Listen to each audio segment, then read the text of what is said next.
It was 50 years ago this month. Remember this?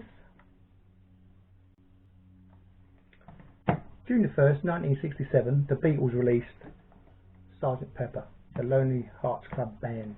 People have said it's the best record ever made, which is a bit strong, but yeah, it's a good album. But it's some people rave about this thing. It's a great album, and it was almost the last thing they did. This was the beginning of the end, really. The idea for this album was thought up by Paul McCartney, and he said he wanted to make a concept album. He wanted to make all the songs flow together. Now, the rest of the Beatles weren't too keen on it at all, and a few of them actually said it was the biggest pile of rubbish they ever made. But the weird thing about it is the public loved it. The public absolutely went for it because it was different. It was very, very innovative, avant-garde, you could even say. It was avant-garde. It was different, big time, because it broke so many rules. There was all kinds of different weird noises going on, and there was experimenting with psychedelia and that kind of thing. We all know what that's all about.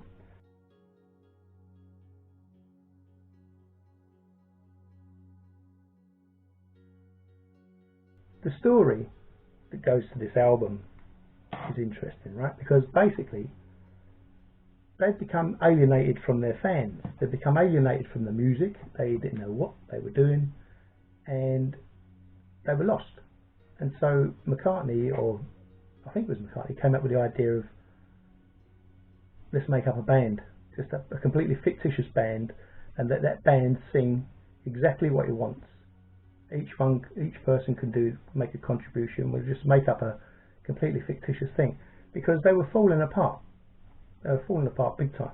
And so they all came up with different ideas.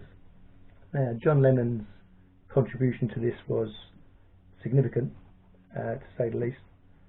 And one of my favourite tracks on it is A Day in the Life. Now, when you listen to it, it's very macabre, very sombre, and it's about the day in the life of a guy who's fallen apart, basically. And he's looking at the world and all the things that are going on in the world, and he can't make head nor tail of it. It's absolutely chaos out there. And I thought, you know, we can all relate to that somewhere along the line. Now, the album was recorded in mono because at the time, to own a stereo system like this one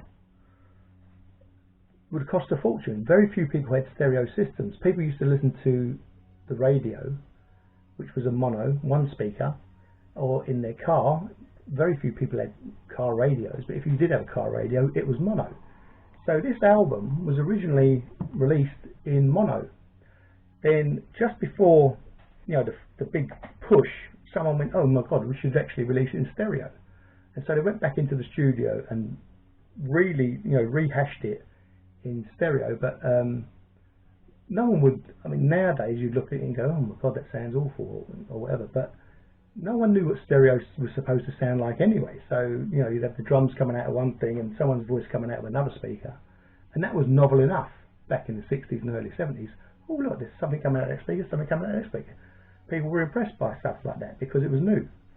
And so it worked on that level as well. But the album was a concept album. The rest of the Beatles weren't too keen on the idea. John Lennon thought it was a load of rubbish. George Harrison said he felt very unhappy working. He didn't feel part of the Beatles anymore. He felt very unhappy working with them, because how this album was constructed was Paul McCartney was in the studio playing the piano with Ringo Starr playing the drums, and they'd put tracks down, and then George Harrison and John Lennon would come in and put little overdubs in, little fillers. So they weren't playing actually as a band. That's why I'm suggesting this is where it all started to fall apart. This is before Abbey Road. And so, yeah, they weren't playing together as a band, which is what they used to enjoy doing. Now, this concept way of working just was the final nail in the coffin, really. And but it produced a fantastic album. It is a great album. It really is a great album. And people, like I said, people have said it's the best album ever, of all albums ever. Well, it's a good album, and it's coming out again. It's on Amazon. I think they're charging over $100 for it. But what they've done is they've gone back to Darcy's son Giles. Giles has been working on the remix, and what they've done, they've remixed it in what they call 3D stereo, which now you've got stereo, but it's so focused it sounds like mono. So it's actually gone full circle back to the original idea, which is fascinating and intriguing. I've read a few reviews from the rock magazines, and they're saying that this new remix is brilliant. They're saying it's fantastic. Great. I'm sure we'll see it on YouTube in a couple of weeks' time, and we can all have a listen, and then we can decide. The last thing I'd like to say on this is where George Harrison was so disillusioned with the band. He needed to get a break, he needed to get away, and he went off to India, and that's where he learnt the sitar with Ravi Shankar. And Ravi Shankar has actually said it takes years to learn the sitar, and George Harrison had 6 weeks. So basically he learnt how to sit and hold the thing and play a few notes. But he actually got quite a few decent sounds out of it. The track that you want to listen to is Within You Without You, which is also questioning what are they doing, because he felt that it was like a complete waste of time. He didn't want all this business, I, me, us, the I, me, us of the Beatles. He found it very, very pointless. The whole thing was pointless. What's the point? Why are we doing this? That's a guy who's really having a change of heart. John Lennon was off doing his thing, and Ringo, I don't know what Ringo was doing, I have no clue. They say that Lennon and McCartney were the writers of the Beatles, and that was primarily because that's where the royalties are, that's where the money is. Well, if they were the songwriters, then George Harrison was the soul of the Beatles, because his guitar is what makes the Beatles sound. George Harrison. Without George Harrison, they're just another 3-piece combo, obviously, because there'd only be 3 of them. But yeah, George Harrison was the soul of the Beatles, and he was very into spiritual stuff. Shame the way he died. But there you go. My take on this re-release, 50th anniversary of Sgt. Pepper's Lonely Hearts Club Band.